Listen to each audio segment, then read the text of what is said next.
Fuck. Fuck it, let's roll. You're doing the intro. Hello, welcome to the Off the Tools podcast with the slightly forgetful Andy Jones. And Wayne Bettess, as always. Andy was meant to do the introduction there. I'm so used to you doing it. I'm just sat looking at him. I'm gazing lovingly into his eyes, waiting for him to do it. Fucking hell. Anyway. And you'll be glad to know, people, you will be very glad to know that I have finally got the toy that I wanted. Listen to this. I've got funny noises. It needs some improvement, but yeah, I'll try not to overuse it. So tell me off if it annoys you. So what's today about then, Andy? So we've skirted over this before on different podcasts regarding just like hiring and things like that. But we've had a lot of conversations as of late, and we had conversations last night. If you missed the Q&A, what were you doing? What were you spending your time doing? It should have been on the absolute priority of your list. It was a great session, wasn't it? It was a banging session, yeah.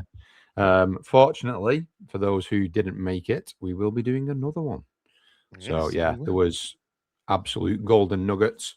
Excuse me, golden nuggets dropping everywhere. Again, completely free. You're behind your computer as well. No cameras for the lads that were on it.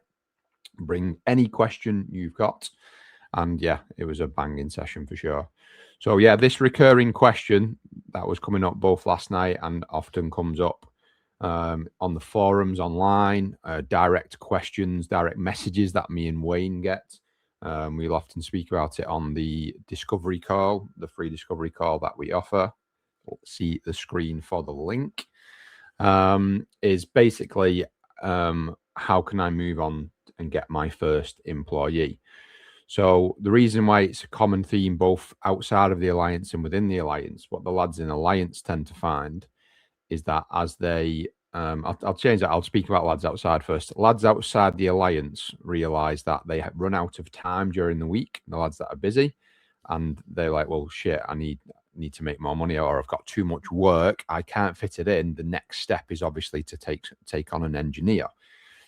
Lads within the Alliance find that they've elevated their business to a point where they're offering such massive value to the customer. They're getting busier, but also it reaches a point where the numbers don't quite stack with only one employee or one engineer, the business owner. So it can be things like, obviously, you're implementing software, you're doing marketing, you're winning new work through your marketing, whether it's lead generation or SEO, ads, things like that. And you're implementing a more premium software, quoting software. Shout out to Quote Lion. And shush. It's our secret at the moment. Nah, be ready by the time this drops. Not really. It'll be ready by the time this is out. Yeah, sorry. Yeah, premium quoting software, premium job management software, premium CRM, or you've gone the next step and you've gone through some call answering. AI call answering, like what SalesLine offers. And basically, you're just winning more work, but the business running costs have gone up slightly. The next step at that point is going to be to take on an employee. We're going to try and hit both today. So we will talk about taking on a field staff employee as your first employee. And then the one that I'm the advocate for is taking on an admin staff for your first employee, which is a curveball to most of the game. And most lads that we speak to are so like hyper focused on taking on a revenue generating role as their first employee that they miss the opportunity that taking on a back end admin person can create for the business. Right. Yeah, there we go. A lot to discuss there. Where are you going to start with that then? So let's have some of my electrolytes. So we'll do revenue generating field staff first. So a lot of the lads, there's a lot to break down on this one. Again, a lot of the topics last night, and it's common in this game, and I would say it's actually getting even more and more common as lads are starting to struggle a little bit more with work. The lads that aren't doing marketing will find themselves doing more and more work for builders, letting agents, management agents, things like that. So what happens with that is they become busier with lower value work that then fills their diary, and then they're like, shit, I've got no time. Yeah. Again, this was a couple of the lads last night. I'm doing 80% of my work for builders and letting agents. I've only got 20% for the private stuff. What are my options at that point? And a few lads in the alliance have done this. Then yes, I would start to then look at a field staff employee as your first employee. What you can do with that, and again, a lot of the lads are saying, well, I know I need to prioritize the private work, but I don't have the time to do it, and I can't afford to lose this work. So at that point, start to look at field staff. Subcontracting roles are good at that point because you can start to phase them in. The work for the letting agents and the builders might not be enough to fully fill a diary, but you can phase them in. And what you can do is start to outsource the non-private work to this new employee. So the work that's a little bit more of a cookie cutter. So you might be doing a lot of CP12s for letting agents. You might be doing a lot of first fixes for builders, things like that. That less complex work can be outsourced to this new employee. The reason why that's also an extra little hack with that is that employee does not have to deal with customers at the same way that you would as the business owner. It's not a primary customer facing role. If you're doing work for letting agents, it's going to be for tenants. If you're doing work for builders, the builder is your customer, so to speak. Yeah. So they don't need the same level of rapport building that you can do. You can outsource that to them. As long as they're making a small amount of profit, they're going to cover that work and free up your time to then focus on the domestic work. So that's one example of field staff first. Thoughts on that? I agree. As you said, so many people come to us with basically time poor and money poor. They're just busy being busy, and it just makes making decisions so hard, doesn't it? Because they can't see any route through the trees, can they? They're just sort of bombarded with everything that's going on, and it's for me, it's a balancing act between trying to free up time and free up resources, money. It's a seesaw. You can't lean too heavy on one because it impacts the other. Absolutely. So it's not a smooth path, but you've got to be aware of what it is that you need to do, don't you? And ultimately, if you keep doing the same thing, you'll end up with the same results, won't you? So you've got to change something. The excuse of you don't have time or you don't have money will be there in 10 years if you do not do anything different today, tomorrow, next week. So it's all about action, isn't it? You've got if you want it, you've got to take the right action, and don't expect it to happen overnight. It might take a couple of months. It might take 6 months. That you're in your own race. I've said this many times before. You're not racing Dave down the road, or you're not you're racing yourself. And as long as you know that you're putting effort in and you're taking, even if they're baby steps, if you're taking baby steps forward, that's far better than just resting on your laurels and being stuck in that same position. My wife's just bringing me the tea. There we go, through the servant's entrance there. That's Off the Tools branded. I've got her well trained. I won't. I'm doubling up. Look at that. Look, fucking hell, full of branding today. Look, love it. Oh, that should have had a sound effect in the alliance. That was a So it's and again, it doesn't have to be like a lot of lads will look at it. Well, actually, I'm only making, for a figure, 50 grand a year from this letting agent and the building work. If I take someone on, I'm going to be paying them 40 grand, and then there's some extra costs that come with it. Even if you're slightly above self-serving and know you have additional work, now that is the right time. Take them on, let them deal with all that other work, and then you start to fill your diary. We've said this a million times, that, one of the earlier lessons that I took from Wayne is you cannot, if you've only got one pot, you can only work with one pot. And my spin on that is, as well, is like, think when you're pouring a beer into a glass, as you get to the top, you start to back off a little bit because you don't want to over froth it and fill it. And that's while it is a weird analogy, it's the same with your work capacity. Once you start getting full, when you start to see the diary starting to get full, you naturally take your foot off the gas a little bit. Yeah, just subconsciously it happens. Yeah, not really got much space there. But then when you've got a free day, you're like, shit, let's fucking go. I need to fill that day.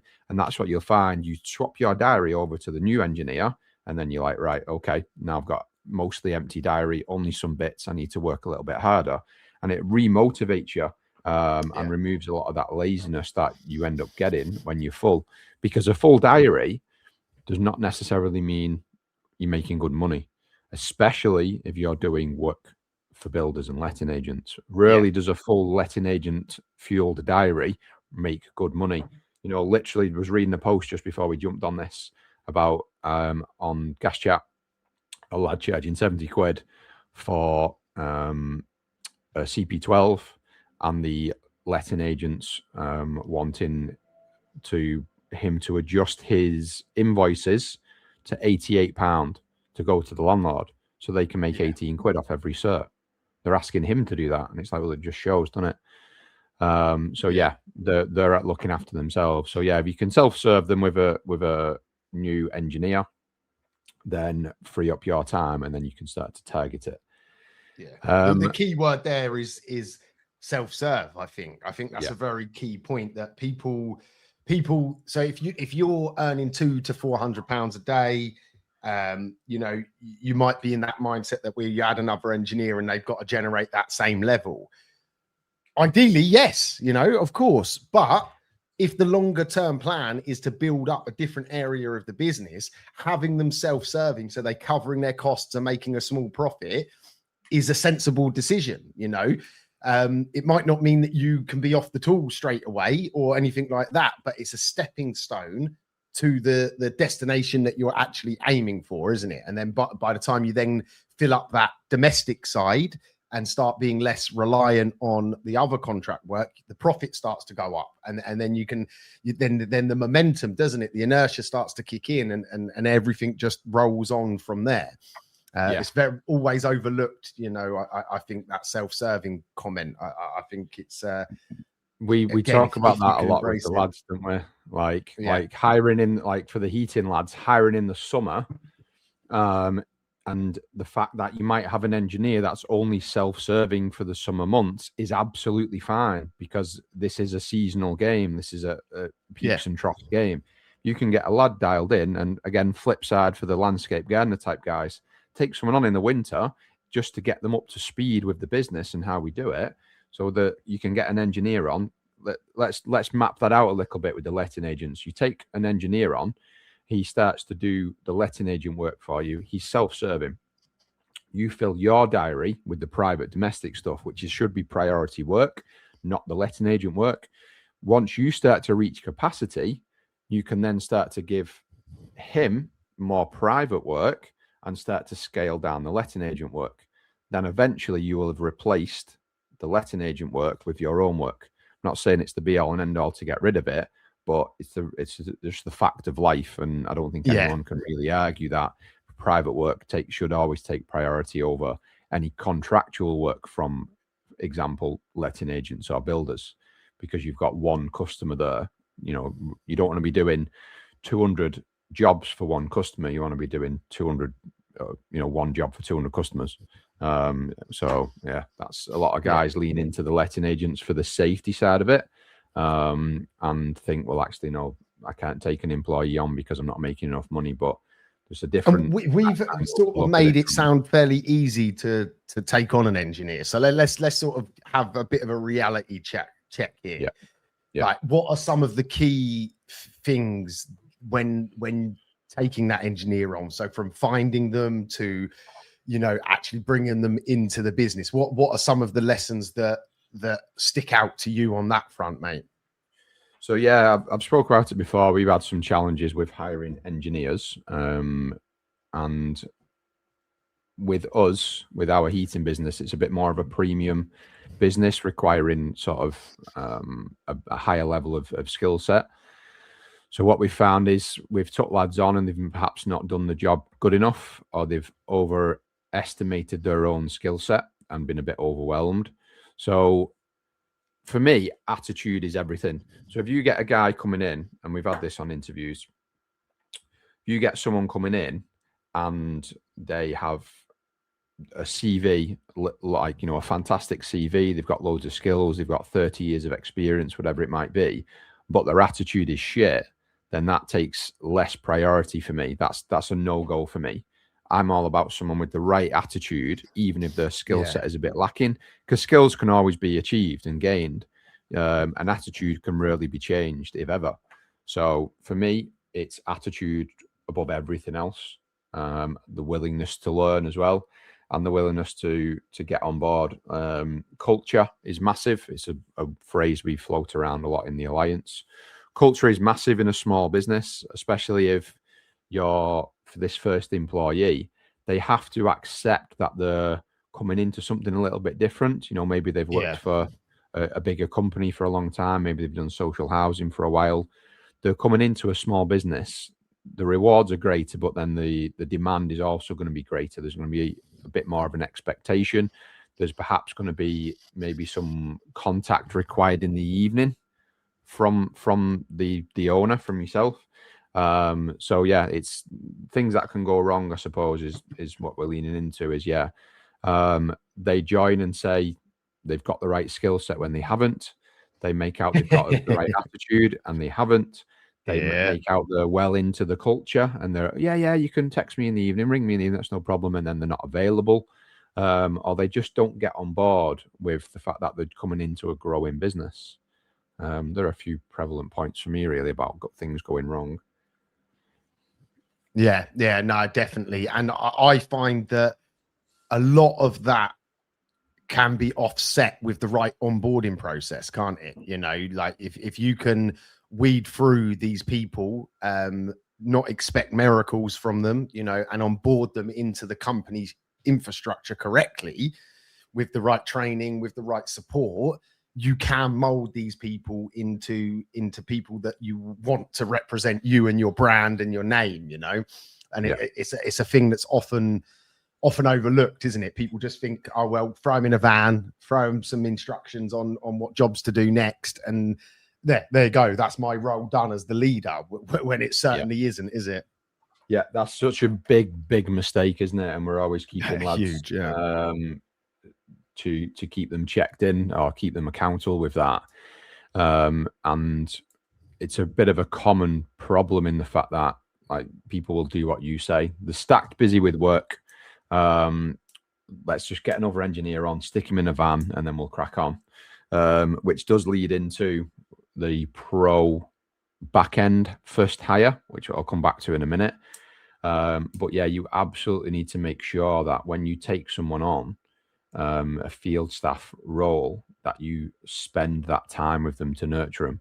So when we take a new engineer on, they spend the first 2 weeks with our lead engineer to learn the way of the business. And then we run a 2-week phase where they'll start to do a job in the morning for themselves, a couple of more jobs with the lead engineer, and a job in the afternoon for themselves, and phase it out that way.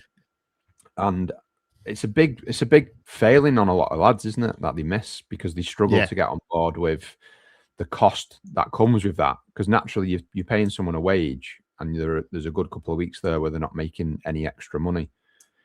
So that's why a lot of people don't do it, isn't it? Because they see it as a loss, unfortunately, when in reality it's an investment, isn't it?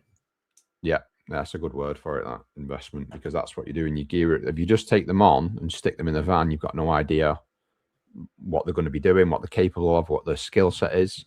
So yeah, for that first hire, naturally they're going to be with the lead engineer. And to be fair, you can complete more work with 2 of you anyway. So you can get them on board. They can come out with you as the the business owner and main engineer for a couple of weeks, and then obviously sort them out with a van. Obviously, there is costs to that for sure. If you go in, so obviously we've touched on subcontracting. That's quite a black and white cost, but there is limitations to subcontracting. We use both in our business. There's certain, like, so for an installation side of things, subcontracting works very well. For a jobbing side of things, not so much. So in-house for me, for jobbing work, is far easier to manage a diary. And yeah, subcontracting for not. If they're subcontracting, it's more black and white. They're using their own vehicle. If they are in-house, then obviously there's costs that come with that, and which is why, as you said, it's a scary thing for a lot of people. You know, vans aren't particularly cheap anymore, for example. No, everything's up, isn't it? Everything's costs a bloody fortune. But yeah, there's of course, there's always lots of things that can go wrong, but then there's also lots of things that can go right. Yeah. Dry throat today. So that's anything else we want to add on the field staff side of things? Just we just little skim on things that can go right, I suppose. Yeah, like, you know, we've already given a couple of examples. They can take over all of the mundane work, the letting agent stuff, the builder type stuff. They can take over that and free up your headspace and your physical diary space for doing the better work, the private work. They can really get into the culture of the company. They can become a brilliant asset. My first engineer that I took on in the heating business is now the senior engineer, and he will then eventually become the ops manager, because he's been on board from the beginning. Just as our first admin hire is now the office manager, because again, it's not just the fact that they've been with us the longest, they've really bought into the culture. So sometimes things can go really, really fucking right, and you can get really good employees. And then that just firms up the foundations of everything, doesn't it? It keeps everything oiled when you have those right people in the key positions ready for you to grow. So let's move on to office staff. So some people think that their first employee has to be or should be a engineer, like out in the road, a tradesman or whatever it might be. But obviously your approach, 95% say that. Yeah. But your approach and your viewpoint, and I'd say mine as well, is a bit different to that. So, you know, let's talk a little bit about the power of hiring an admin person first, and why that should be considered as an option. Because for a lot of people, they'll be like, well, hell no, why would I need an office person when I haven't even got any engineers? So that's my question to you, Andy. Why? So just to set the playing field a little bit. If you're not using any software, then it's very easy to think, well, yeah, I'll just get another lad and put him out in a van. But what happens at that point is then that you become the office admin staff as well. So you're now managing 2 diaries. Yeah. And what happens is you've been managing your own, you're now managing 2 while trying to do the work. The reason I'm the advocate for the other way around is if you take on an admin staff, they can deal with your diary. They can deal with all of the running of the business, answering the phone, which, as I've said many, many times, will just someone, especially a female. Again, this is not just my opinion. This is also a statistic thing. Men prefer to talk to women on the phone, and women prefer to talk to women on the phone. So naturally, females do better in that role. They also have a more pleasant voice, don't they? Let's not sugarcoat it. So having, but from the business angle, people naturally assume if a female answers the phone, because again, statistically, most tradesmen, what was the percentage of tradesmen that are men? Gosh, it's something like 95, isn't it? 96, something like that. So yeah, 96% tradesmen are men. So if a female answers the phone, there's an automatic assumption that they're in an office. So it's just literally just a female answering the phone for you. The assumption is that they're not a tradesperson, they're in an office. So bang, your business is elevated straight away. And that then allows you to charge a little bit more, for example. So you've already elevated your business just by having a female answer the phone. That can be whether it's your partner, sister, mum, cousin, whatever it might be, or someone completely external to you. They also then take over managing the diary. They're also going to win more work. So again, we've spoke many times about how customers are impatient as shit nowadays. If you're on a job, on a boiler, and you don't answer the phone straight away, the customer will just ring someone else. And they'll ring and they'll ring and they'll ring until that one person answers. Yeah. And if you've got someone dedicated to pick up the phone, you're naturally going to win more work. If you're doing any lead generation, whether it's, like lead gen platforms like Trust a Trader, or whether you're doing like Google Ads and things like that, then you need to be switched on with that. There's no point in sinking a few grand into Checker Trade if you're not answering the phone straight away, because you're going to lose the work and you're wasting your money. Which is, again, why a lot of guys bash those kind of platforms, is they say they have poor experiences with them. It's just because that kind of customer wants an instant gratification on them posting the job. So that's going to actually, the admin person's going to give you access to lead generation platforms that are not viable for people who don't have someone sat in front of a phone ready to answer it. So there's another win on that. So it gives you more options within the business. Reviews will go up because they can, even if you're not using automated review platforms, shout out to Review Lion. Boom. Press the button. Wait. I know. I'm fucking trying. I'm trying. It's too slow. It's too new. You're not ready for it. Shout out to Review Lion. Boom. A gong. There's our pride, people. First look at it. What a beauty. So yeah, shout out to Review Lion, which is an automatic review generation, a review collection platform, which we spoke about before, the importance of reviews in 2026. They are the current, not particularly new, is it, but the current word of mouth. Yeah. Most reviews from companies with admin staff, you will find that the reviews are very focused on the admin staff.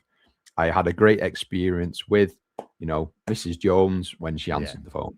Say Mrs. Jones, it's my mum's name. With Susan when she answered the phone, or Jill, who's our office manager. We had a great experience with X, whoever the lady is that's answered the phone, and that obviously fuels your reviews. As you can tell, I'm the massive advocate for admin first, because what we've seen time and time again with the lads is when they take on an engineer, their head falls off. You're a tradesman, you're not an admin very person. Quickly.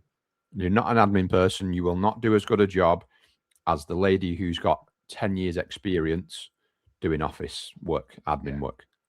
She will destroy you on every which level, not even factoring in the phone mannerism. Is that the right way of saying it? Yeah. A mannerism on the phone. She will just trump you tenfold on that. So, there's lots and lots. Like, to me, it just absolutely outweighs the seesaw of engineer first. Yeah. Like, just to delve into one last point, like what the fact that you can charge more when you put an admin person in place because of how the business comes across to the customer changes them. This is not even talking about how they can help scale the business. That changes them from a non-income generating role, in my opinion, to somewhat of an income generating role. And I get that's a nuanced approach, but if you can charge more and enough more to cover their wages, they've now become essentially a free hire. Yeah. Which is a weird way of looking at it, but that's what we're all about, and that's why we're here. And if you, that obviously that's the ideal solution. But even if you can't quite fathom that, you've got to look at an admin person as an investment. Again, I've used that word a couple of times today because we forget that we're in business and you have to invest in the business, and sometimes that investment is in physical things, vans, software, training, tools, whatever it might be. But other times that investment is in staff, and accepting that there is going to be time that person isn't necessarily making a return on that investment immediately, but the longer term approach, it's same as marketing. You know, if you look at marketing as just transactional, you'll quickly turn everything off when things don't seem to be working. If you approach it with a investment mindset, then you have a completely different viewpoint on it. So like some people will come to me and they will tell me, oh, I'm spending, let's just say £1,000 a month on Google ads. And, you know, it's costing me 200 quid to get the customer across the line. I'm going to turn it off. It's just not viable. And in the short-sighted view, you could look at it and be like, okay, yeah, maybe it's not viable. But one of the first things I do is try to reframe that and look at it from an investment. So if you invested £1,000 and you've got clients that will be with you now for the next 5 to 10 years, how much is that worth to you? And then they give you a figure, say 10 grand or whatever it might be. So then in that £1,000 now looks completely different because you're looking at that bigger picture. And it's hard as a small business. We touched on it last night. It's hard to approach it with that mindset. But if you want to actually build a business, there's no real choice. You have to look at it from that mindset. Obviously, you have to balance cash flow and everything else running a business. I'm not saying just neglect everything, but that lifetime value of that client is so important, and the lifetime value of that staff member. You know, if you know that it's going to take you 3 months to really get an admin person on board, what's that? £2,000 a month, £6,000. That's a £6,000 investment where, yeah, you might have to lose that £6,000, but at the end of that little period of time, they're going to start to yield results, you know. And it's quite crude to look at it transactionally like that, but it's true. You know, you will start to see it grow if it's the right person, if you've onboarded them correctly, if you've trained them, if you've supported them, then that flower, that little acorn will grow into a solid oak tree. And as anyone that has a strong, good woman in their business will understand the importance of that, not just from a day-to-day answering the phone, keeping you in line, keeping the other people in the business in line, keeping the customers in line. You know, they're so invaluable. It's unbelievable. You know, in an ideal world, I'd recommend everyone get, you know, an admin person in as a matter of urgency. Obviously, other decisions, other factors need to be weighed up with that. But as a general advice, it is freeing, isn't it?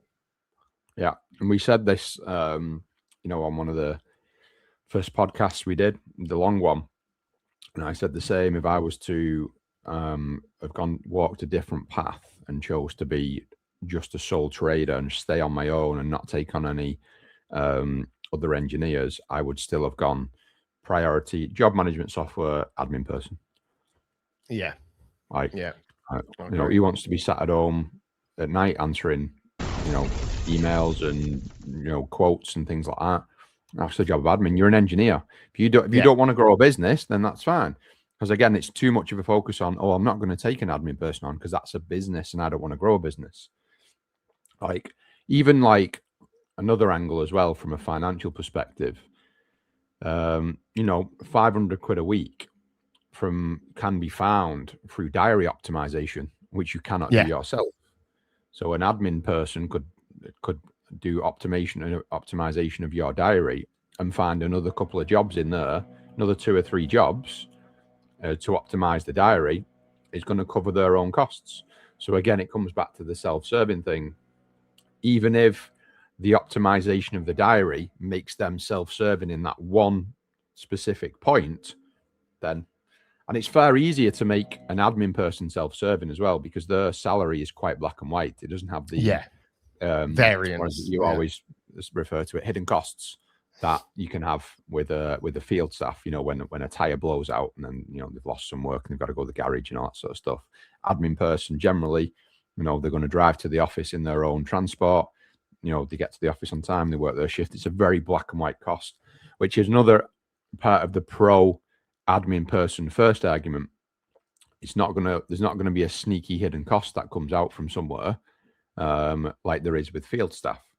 It's black and white. It's a salaried, you know, in-house, inside an office type role, and it's much easier then to make your plans. So the lads in the alliance that are implementing service plans and care plans, for example, they can, a few of the lads have reverse engineered the cost of an employee and gone, right, well, okay, once I hit 50% of their cost from my service plans, I'll hire someone, because now I'm only finding £1,000 a month. Now it's only 250 quid a week because I've got £1,000 a month of recurring revenue. So yeah, lots and lots of pros for the admin staff. But again, it's like, what's your time worth? Because that's what you're buying back mainly, isn't it? Forget about the extra money, what you can charge, the reviews, the diary optimization. If they can do, how many lads in the game, whichever trade game it is, are coming home at night, sitting down and dealing with all the admin side of things? Mate, honestly, like I would hazard a guess. This is just a guess, but it's got to be 80%. 70%, 80%. Yeah, it's got to be. Take aside the subcontractor type lads who don't have to deal with that because they're not generally direct customers. But all the lads that do have their own business with their own customers, not contract stuff, will be sitting down at night, I agree, 80% probably, and doing a degree of admin work in the evening. So it's like saying, well, what's your time worth? Like, give someone a couple of grand. Essentially, you're giving someone a couple of grand a month to give you back all of your evenings and potentially some of your weekends. And then the knock-on effect, not only in physical time, in mental capacity. When you're burning it at both ends, and you're busy all day, and then you're at home working hard, then you have the life pressures because every minute you're sat on that laptop, your little daughter or son is looking over at, why is daddy not playing with me? And the wife's busy clearing up, thinking, what a fucking arsehole. I've been run ragged all day, and he's just sat there sitting on his laptop, and all of that negative vibe starts to ooze out, doesn't it? And you can't really measure the effect, like the difference it makes. So every now and then, hands up, right? Every now and then I put in some graft. I'm not scared of getting dirty and digging in. The other night, we mentioned Quote Lion, right? So this is a bespoke, custom-built system. It's taken me hours and days, hundreds of hours. And I was up till like 1, 2 in the morning working on it, So there are times that you have to get in the trenches, dig the hole, and get stuck in. I'm not saying don't do that. But when that's becoming every night, you get in at 6, 7 o'clock, you sit on the computer at the kitchen table till 9 o'clock, you're still in your work clothes, sweaty and dirty. You've given your wife no attention, given your kids no attention, or friends or family, whoever it might be. If it's becoming a regular occurrence, that's not sustainable, realistically. To run a fairly happy, content life, you can't give your all just to one area, which is, again, one of the things that I've been banging my head on the wall with is the 3 Bs: body, business, and balance. You've got to look after all 3 of those areas. And as you grow, if you're successful and you are good at your job and things go well, all of these pressures are going to start to build. And if you don't take control of it, it will control you. There's no ifs or buts. Anyone listening, if you've been there, exactly what I'm talking about. If you haven't been there, you don't want to go there. Listen to the wise old men, me and Andy and the rest of the lads in Off the Tools. We know what the consequences are mentally, physically. It can break you. I've seen many a good man break because of the pressures building. So try and take action and pivot course, because nothing, back to my first point I made, nothing changes unless you take different types of action. It really is as simple as that. Yep, absolutely. All right. On that note, we're going to love you and leave you. I hope you've had a fantastic 40 minutes with myself and Andy. It's a pleasure as always to get to speak to you. It's an honor, really. It's an honor to know that people value this time. We release an episode every single week since January. We've been I think it was before January, we've been committed. This is episode number 35 or 36 of Andy being involved. It is a big commitment from us. So a little favor, if you could and follow this podcast on Spotify, on Apple, it really helps the algorithms know that people are engaging.